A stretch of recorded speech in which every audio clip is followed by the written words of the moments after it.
So I'm Bill Leblanc, CTO at Ionic Security. So we provide a policy layer and enforcement to make sure that your data is being accessed at the right moment for the right reason by the right person, service, or device. In today's world, data doesn't stay within your perimeter. So you build these firewalls, you have DLP, you have intrusion detection, you have static scanning of your software, all to protect your data. But your data isn't remaining in one place. So how do we solve that problem? We recognize that one of the things you needed to do is have ability to identify those pieces of data, right? And that's a lot of data in today's world, right? And then we recognize that you needed to have some sort of enforcement for access to that data. So that's encryption in many cases. Other cases, it's some sort of involvement of your application. And so you needed a large-scale data identity store, which also can serve as a key management system, right? And so we built this system for Fortune 200 customers to be able to solve their data identity and data access problems. And what that allows them to do is move their data to the cloud securely and with assurance of compliance against their regulations that they needed. Next year, I think our big focus, like I said, is on what services are our customers interested in.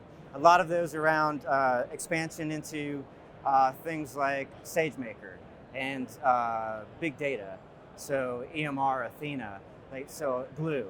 So how are they interacting with those services, and how are we enabling them to do that securely, right? So how can they move those workloads from on-prem into the cloud?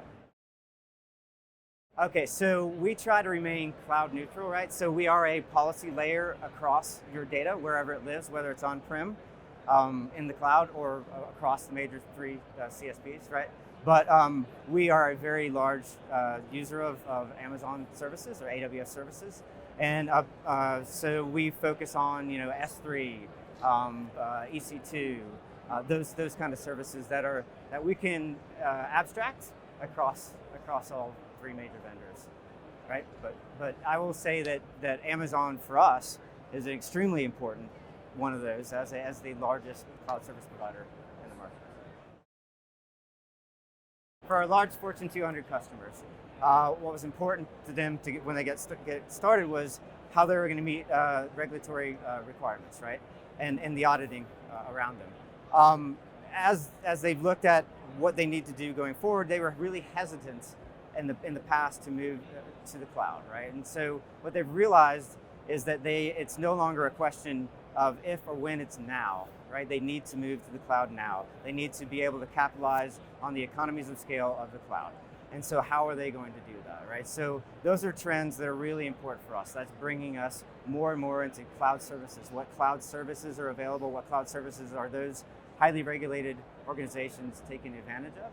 So those are trends that we're watching, right? And it's actually a really a big driver for us in the market, because as they're lifting and shifting their applications and their workloads to the cloud, it's an opportune time for them to also think about how they're handling data protection and the regulatory requirements.